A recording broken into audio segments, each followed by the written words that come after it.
At dinner, my mom humiliated me for not owning a penthouse like my brother. They all laughed until I revealed he has been renting it from me for years. The table fell silent, my mom froze, and my brother's smile disappeared instantly. The air in the restaurant turned brittle and cold. Silverware clattered against fine porcelain as the humor died. My mother gripped her wine glass until her knuckles went white. Logan just stared at me, his face pale under the amber chandeliers. The performance was finally over. My mother, Monica, recovered first by smoothing her silk napkin with shaky hands. She forced a hollow laugh that didn't reach her eyes. She told me that joking about family finances was beneath me.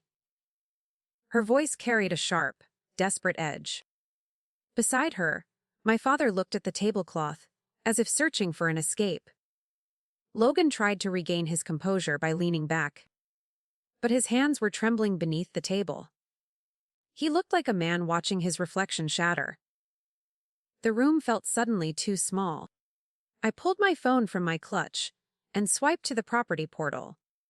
The screen glowed, casting a clinical blue light over the expensive appetizers. I slid the device toward the center of the table. On the display, the ownership deed for the glass tower on Fifth Avenue was undeniable. My name sat at the top in bold, black letters. Logan's signature occupied the tenant line. The reality hit them like a physical blow. My brother reached for the phone, then pulled back, defeated. Logan's girlfriend, Tara, checked her social media feed as if looking for a distraction. She had spent the last hour posting photos of the view he didn't own. Now, she looked at him with a sudden, icy suspicion. My brother cleared his throat, but no words came out. He looked smaller in his tailored suit, stripped of the unearned confidence that defined him. My mother's mouth hung open, her carefully curated world collapsing. She realized the daughter she mocked was actually the one holding the keys. The waiter arrived with the main course, unaware of the carnage. He placed the sea bass in front of my mother, but she didn't notice. The smell of lemon and butter felt sickening in the heavy silence. I took a slow sip of water, watching the realization sink in. For years, I had played the role of the boring, stable sibling. I let them believe I was struggling while I built an empire. They had mistaken my silence for weakness. Now, the power had shifted irrevocably. Logan finally spoke, his voice a pathetic whisper. He asked why I had to do this here, on my own birthday. I smiled, though it felt more like a bared tooth. I told him that public lies deserve public truths.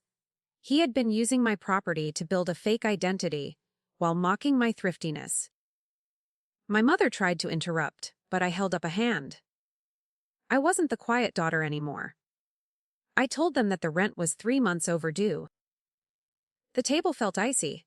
My mother's face twisted into a mask of pure indignation. She accused me of being cruel and calculating for trapping my own brother. She demanded I forgive the debt and transfer the deed to Logan to make things right. I laughed, a genuine sound that startled the nearby diners. I told her that the time for favors ended when she mocked my life.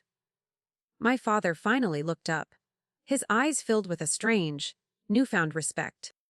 He knew the terms of the world. Logan looked terrified. I stood up and smoothed my dress, feeling lighter than I had in a decade. I told Logan he had exactly 30 days to vacate the premises.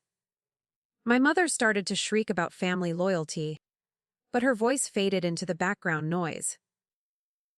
I left the bill for the dinner on the table, right next to the eviction notice. I walked out of the restaurant and into the cool night air. For the first time, I wasn't just standing in the shadows. I owned the light. I walked toward the parking valet, my heels clicking like a countdown on the wet pavement. The city air felt sharp and metallic against my skin. Behind me, the restaurant doors swung open, spilling golden light and muffled shouts onto the street. Logan stumbled out first. His tie loosened, and his face flushed with a panicked heat. He looked like a man who had just seen his own ghost. He grabbed my arm. But I shook him off with a cold, practiced efficiency. The valet brought my modest sedan around, the engine idling with a steady, unpretentious hum. Logan stood by the driver's side door, blocking my path. He pleaded with me to think about the optics of an eviction. He mentioned his investors and the reputation he had spent years building on lies. I looked at his expensive watch, knowing I was the one who actually paid for the time it kept. He wasn't worried about family. He was terrified of being exposed as a fraud. My mother appeared at the top of the stairs, her fur coat draped over her shoulders like armor. She didn't scream this time. Her voice was low, vibrating with a controlled, venomous rage that I knew well. She told me that I had humiliated the family name for a moment of petty revenge. I didn't blink as I unlocked the car. I told her that the truth wasn't petty. It was just expensive. She recoiled as if I had struck her across the face. I slid into the driver's seat and adjusted the rearview mirror, catching a glimpse of my father. He remained by the restaurant entrance, lighting a cigarette with trembling fingers. He didn't join the ambush. He just watched the three of us with a look of profound, wary realization. He knew the debt was real. He knew the foundation had finally crumbled. I shifted the car into gear, ready to leave the wreckage behind. Logan hammered on the glass, his ring clinking.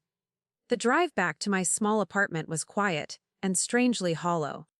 I watched the luxury high rises blur into streaks of silver and neon. My phone buzzed incessantly in the cup holder with texts from Logan. He was alternating between desperate apologies and vicious insults. He claimed he had a lead on a massive deal that would cover everything. I knew his leads were just more smoke and mirrors. I pulled over and blocked his number. The silence was an absolute relief. My apartment felt different tonight, more like a fortress than a hiding spot. I sat at my desk and opened the property management software one last time. I watched the red flags on Logan's account blink with a steady, rhythmic pulse. The legal system was already in motion. There was no way for him to stop the process now. I had spent years being the stable one who never caused trouble. Tonight, I realized that causing the right kind of trouble was necessary. A notification popped up on my screen from an anonymous secondary account. It was a message from Logan's girlfriend, Tara. She wasn't asking for mercy or trying to defend him. She wanted to know if the penthouse was available for rent starting next month. The irony tasted like copper. She was already looking for a way to stay in the sky, while Logan fell to the earth. She didn't love him.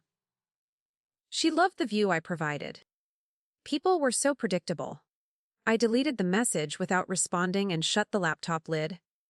The room was dark, lit only by the distant glow of the streetlights below. I realized then that my mother would never forgive me for this. She would tell everyone I was the villain of the story. She would paint Logan as the victim of a jealous sister's cruelty. I didn't care anymore. The weight of their expectations had finally stayed at that dinner table. I was finished being their supporting character. I walked to the window and looked out at the city skyline. Somewhere out there, Logan was likely sitting in my living room, staring at a view he couldn't afford.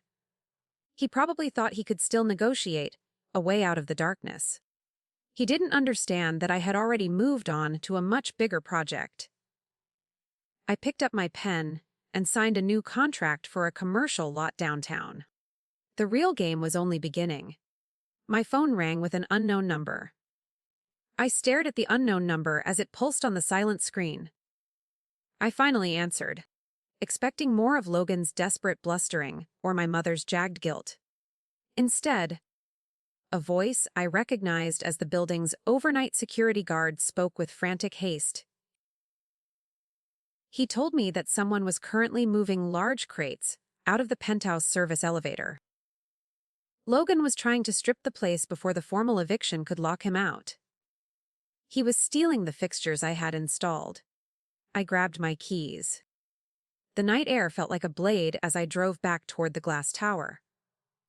My pulse was a steady, rhythmic thrum against the steering wheel. I parked on the curb, ignoring the red zone, and ran toward the lobby. The marble floors echoed with my frantic pace. The guard pointed toward the freight lift with a look of pure apology. I didn't wait for him to explain. I hit the button for the top floor and watched the numbers climb. The elevator doors slid open to reveal a scene of total chaos. Rolled carpets and expensive floor lamps were leaning against the designer wallpaper. Logan stood in the center of the living room, holding a heavy crystal vase. He looked startled to see me, his eyes wide and wild. He claimed he was just taking what was rightfully his. I told him that everything attached to the walls belonged to the LLC. He stepped toward me, his face twisted in a desperate sneer. I stood my ground as Logan dropped the vase onto the hardwood floor. The sound of shattering glass was deafening in the empty space. He shouted that I had already taken his dignity, so he was taking the value. I pulled out my phone and recorded the damage in high definition. The light from the device illuminated the jagged shards at his feet. He lunged for the phone, but I stepped back into the hallway. My calm was his greatest enemy. A shadow moved near the kitchen, and my father stepped into the light. He wasn't helping Logan move. He was holding a set of legal documents. He looked at me with a profound sadness that stopped my breath. He told me that he had co-signed Logan's initial secret loans using the family home as collateral. If I evicted Logan now, our parents would lose everything they owned. The air left my lungs. The game had just changed. My victory felt suddenly like ash. My father explained that Monica didn't know about the secret debt. He had tried to protect her by helping Logan maintain the illusion of wealth. Now, the bank was circling the house where I grew up. Logan started to laugh, a jagged and hysterical sound. He knew he had me trapped by my own sense of duty. He told me that if I didn't drop the eviction, I would be the one who made our mother homeless. He looked triumphant. I looked at the shattered crystal, and then at my father's defeated posture. The betrayal ran deeper than I had ever imagined. My father had chosen the golden son's lies over the daughter's reality. I felt a cold, hard knot form in my chest. I told them both that the eviction was still moving forward. My father gasped, his face aging 10 years in a second. I told them that I wouldn't be manipulated by their shared failures. There was another way. I pulled a second document from my bag, one I had prepared just in case. It was a private buyout offer for the family home's mortgage. I told my father I would save the house on one condition. He had to sign over his power of attorney to me immediately. He would never be able to fund Logan's lies again. My father looked at the pen as if it were a hot coal. Logan's smug expression vanished. He realized I was buying them. My father signed the paper on the kitchen island, his hand shaking. Logan watched in silence as his last safety net was cut away. I told my brother to leave the crates and walk out with nothing but his clothes. He looked at the shattered vase and then at the door. He finally understood that I owned the walls and the family's future. I watched them leave, then looked at my phone. A message from my mother appeared. She was at my apartment. I drove back to my apartment with the power of attorney papers resting on the passenger seat. The rain started as a dull mist, but soon turned into a rhythmic drumming against the roof. My mother's car was parked haphazardly near the entrance of my building. She was standing under the small concrete overhang, clutching her designer handbag like a shield. Her eyes were red and swollen from hours of crying. She looked smaller without the polished lighting of the restaurant to support her ego. I stepped out of the car and felt the damp air cling to my skin. Monica didn't wait for me to speak before she started her frantic appeal. She talked about the sanctity of the family home and the memories tied to its walls. She still didn't know that my father had gambled it all on Logan's hollow dreams. I led her into the lobby, my movements stiff and wary. The doorman gave us a curious look, but I ignored him completely. My only goal was privacy. Inside my apartment, the air was still and smelled of stale coffee. My mother paced the small living room, her heels clicking rhythmically against the hardwood floors. She begged me to call off the eviction and forgive the debt for the sake of appearances. I sat on the edge of my sofa and watched her perform. She was still trying to manage a reality that no longer existed. I pulled the mortgage buyout papers from my bag and set them on the table. Monica stopped pacing and stared at the documents with a look of pure confusion. I told her that the house was already in foreclosure because of Logan and Dad. The color drained from her face, leaving her skin looking like gray parchment. She reached out to touch the paper, but pulled back as if it were burning. I explained that I was the only person standing between her and the street. The silence that followed was heavy and suffocating. She finally understood the stakes. The turn happened when she looked at me with a sudden, sharp calculation. She asked how I had managed to acquire so much capital without her noticing. There was no pride in her voice, only a deep and bitter resentment. She realized that while she was busy praising Logan, I had been buying up the world around them. I told her that I worked while they played at being rich. She flinched at the bluntness of my words. The power dynamic shifted permanently in that room. I told her I would save the house, but things were going to change. She would have to move into a smaller place and let me manage the finances. Monica started to protest, mentioning her social circle and the shame of downsizing. I reminded her that shame was better than homelessness. She looked around my simple apartment and finally saw the strength in my restraint. She nodded slowly, her spirit finally breaking under the weight of the truth. It was a victory without any joy. Just as the tension began to ebb, my phone buzzed with a priority alert from the penthouse. The security guard was calling again, his voice sounding even more panicked than before. He told me that Logan hadn't left the building after the confrontation.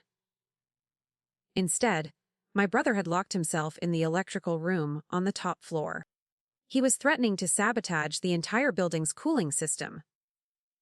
My heart skipped a beat. Logan was finally spiraling into a state of dangerous, unhinged desperation. I stood up and grabbed my keys, leaving my mother standing in the middle of the room. She asked where I was going, but I didn't have the breath to explain. I told her to stay put and sign the papers on the table. The drive back to the tower felt like a blur of red lights and splashing water. I knew Logan was capable of many things, but arson or sabotage felt new. He was trying to burn the palace he couldn't keep. I reached the tower and saw 2 police cruisers pulled up to the curb with their lights flashing. The blue and red strobes reflected off the wet glass like a warning. The building manager ran toward me, his face pale and slick with sweat.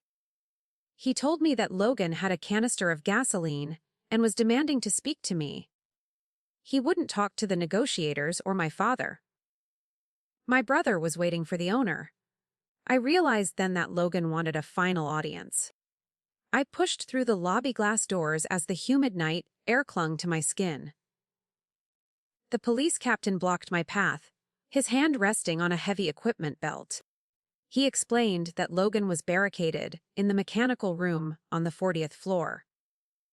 The smell of gasoline was already leaking into the ventilation system. I told the captain I was the property owner and his sister. He hesitated but eventually signaled for me to pass. The elevator ride felt like an eternity spent in a steel coffin. The doors opened to a hallway thick with the sharp, chemical stench of fuel. Emergency lights bathed the concrete walls in a rhythmic, pulsing crimson. My brother stood behind a heavy mesh gate, clutching a yellow plastic canister. His eyes were bloodshot and his expensive suit was stained with dark blotches. He shouted that he would take the whole building down if I didn't sign a deed transfer right now. I stopped 10 feet away, my heart hammering against my ribs. He looked completely unhinged. Logan's voice cracked as he ranted about the unfairness of my success. He blamed me for his bankruptcy and the looming public scandal. I noticed a small, silver lighter clutched in his trembling left hand. Every time he moved, the gasoline sloshed inside the container, splashing onto his designer shoes. I kept my voice low and steady, trying to anchor him to reality. I told him that burning the building wouldn't solve the debt. It would only ensure he never walked free again. He didn't listen. The power balance shifted when I noticed a black duffel bag tucked behind the electrical panel.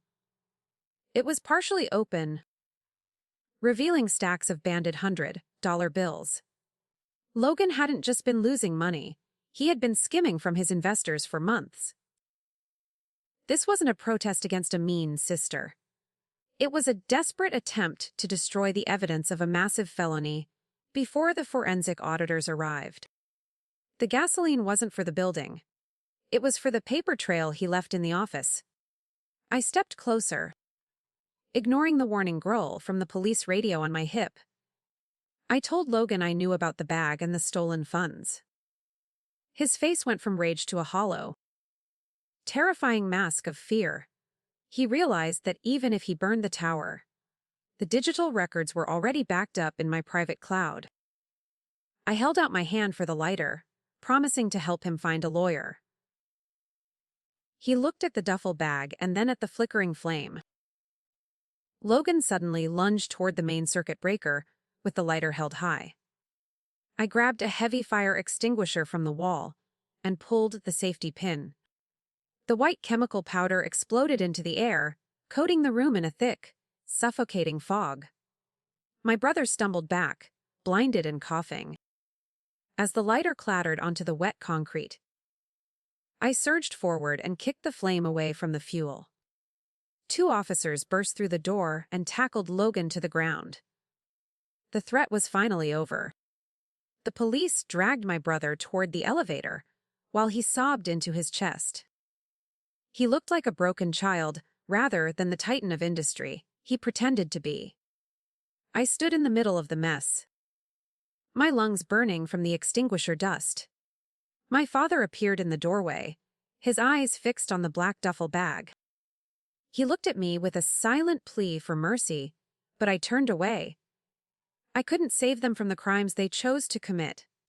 I walked to the window and watched the dawn begin to break over the city.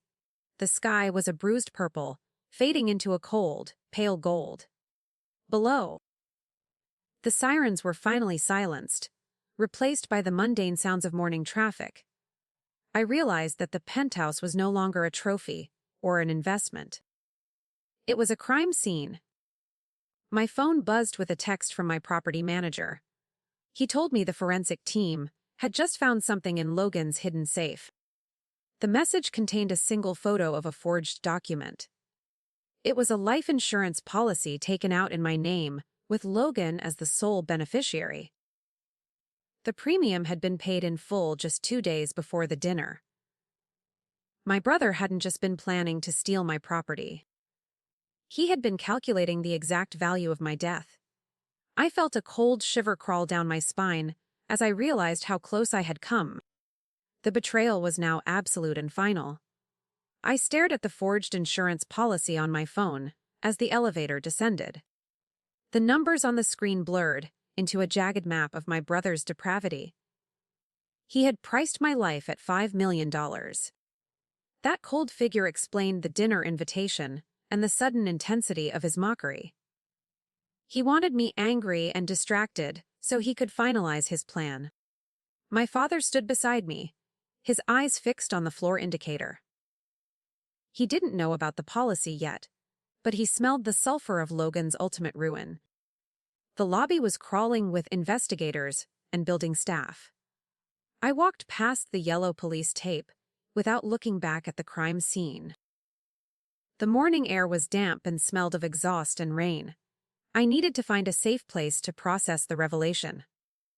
My father followed me to my car, his footsteps heavy and uneven. He touched my shoulder, but I flinched away from the contact. I told him to go home and tell Monica the truth. He looked at me with a hollow, pleading desperation. I drove toward the precinct to hand over the digital evidence. The insurance document was the final nail in the coffin of our family. I realized that my mother's pride had been the oxygen for Logan's fire. She had demanded a hero, and he had become a monster to satisfy her. I pulled into the precinct parking lot and turned off the engine. My hands were finally steady, hardened by the absolute certainty of my next move. There would be no more mercy or quiet family settlements. Inside the station, the air was thick with the scent of cheap coffee and floor wax. I sat across from a detective who looked as tired as I felt. I handed him the printed copies of the forged policy and the skimming records. He looked over the documents with a grim, professional nod. He told me that this changed the charges from simple vandalism to attempted insurance fraud and conspiracy. My brother was going away for a very long time. I felt a strange, cold relief settle in my chest. As I left the precinct, I saw Tara waiting near the entrance. She looked disheveled, her expensive makeup smudged by the humidity. She tried to grab my hand, claiming she had no idea what Logan was doing. She wanted me to believe she was just another victim of his charm. I looked at her and saw the same greed that had fueled my brother. I told her that I knew about her request to rent the penthouse. Her face went pale under the harsh, fluorescent lights of the city. I drove to my parents' house to reclaim the deed I had promised to protect. The familiar driveway felt like a foreign land now. I walked into the living room and found Monica sitting in the dark. She was holding a framed photo of Logan from his college graduation. She looked up at me with a look of pure, unadulterated hatred. She blamed me for the police being at her door. She claimed I had destroyed the only thing she truly loved. I didn't argue. I set the power of attorney papers on the coffee table beside her drink. I told her that I was now the sole guardian of her estate. She started to scream, but her voice broke into a jagged sob. I explained that Logan had planned to kill me for the insurance money. The photo frame slipped from her fingers and shattered on the rug. The silence that followed was the loudest sound I had ever heard. She stared at the glass shards as the truth finally took hold. My father walked in, his clothes wrinkled and his spirit utterly crushed. He sat next to Monica and took her hand, but she pulled away. They were two strangers tied together by a legacy of lies. I told them that the house would be sold by the end of the month. They would move into a supervised condo under my financial control. It was a prison sentence wrapped in a safety net. My father nodded, but my mother just stared at the empty wall. I left the house and drove back to the city, watching the suburbs vanish. I felt like I was shedding layers of a heavy, suffocating skin. The daughter who wanted approval was dead, replaced by the woman who owned the world. I checked my email and saw a notification from the bank. The wire transfer for the commercial lot had been finalized. I was moving my capital into projects that had nothing to do with blood. The future was finally mine to build alone. I stopped at a small park and sat on a bench near a fountain. The sound of the water was a clean, rhythmic white noise. I realized that success was a lonely height, but it was better than the valley of lies. I took a deep breath of the rain-cooled air. My phone buzzed again, but this time I didn't recognize the area code. It was a call from an attorney representing an anonymous group of Logan's investors. They wanted to discuss a potential settlement regarding the penthouse. The attorney's voice was smooth and clinical, the sound of a man who dealt in wreckage. He told me that his clients were prepared to sue the estate for the missing funds. He suggested that, as the new executor, I might want to avoid a public trial. I told him that I had no intention of hiding anything. I invited him to file his discovery motions and see what the auditors found. He sounded surprised by my lack of fear. I had already lost everything that mattered. The sun was high in the sky when I finally returned to my apartment. I looked at the simple furniture and the quiet corners with a new appreciation. This was the only place where I had never had to lie. I sat at my desk and began to draft the final eviction notice for the Penthouse. I would clear out Logan's belongings and put them in storage. The space would be scrubbed clean of his shadow. I felt a sense of closure that was almost physical. I was about to close my laptop when a final alert appeared. The life insurance company had flagged the policy for an internal investigation. They had discovered a second signature on the document, one that didn't belong to Logan or me. I zoomed in on the digital scan and felt the world tilt. The handwriting was familiar, a delicate and precise script I had seen on 1,000 birthday cards. It was my mother's signature. She hadn't just been a witness to the plan. She was the architect. Morning light filtered through my blinds, casting narrow bars of gold across the carpet. I felt the weight of the previous week lift as I brewed a fresh pot of coffee. The silence in my apartment was no longer heavy or lonely. It felt like a clean slate I had earned through fire and fact. I sat at my small table and opened my laptop to finalize the sale of the Penthouse. The digital signatures felt like the final stitches in an old wound. The closing documents appeared on my screen with a clinical flash of blue light. I watched the escrow numbers climb, representing the total liquidation of Logan's former life. Legal proceedings had moved swiftly.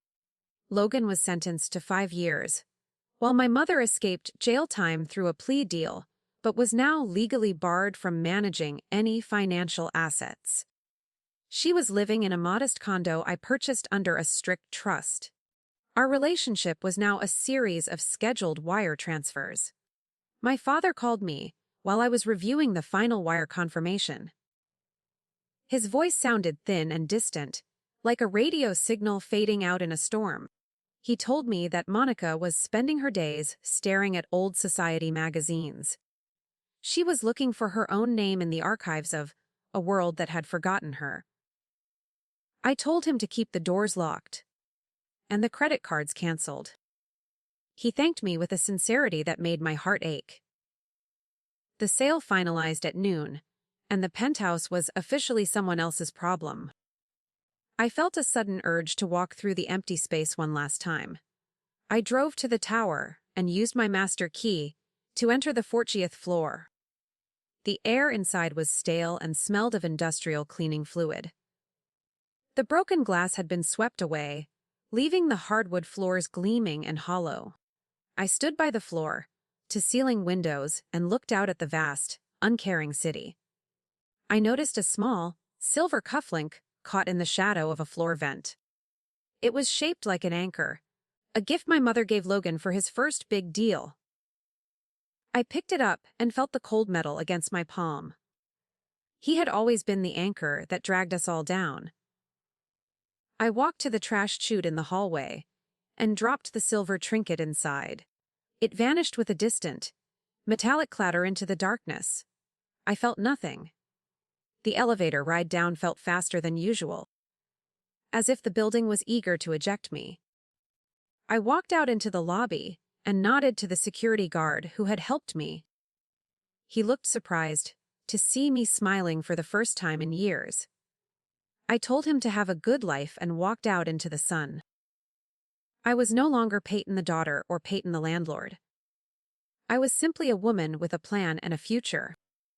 I headed to my office downtown to begin work on the new commercial development. My team was waiting for me with blueprints and coffee. They didn't care about my family drama or the headlines in the local paper. They only cared about the numbers and the structural integrity of our next project.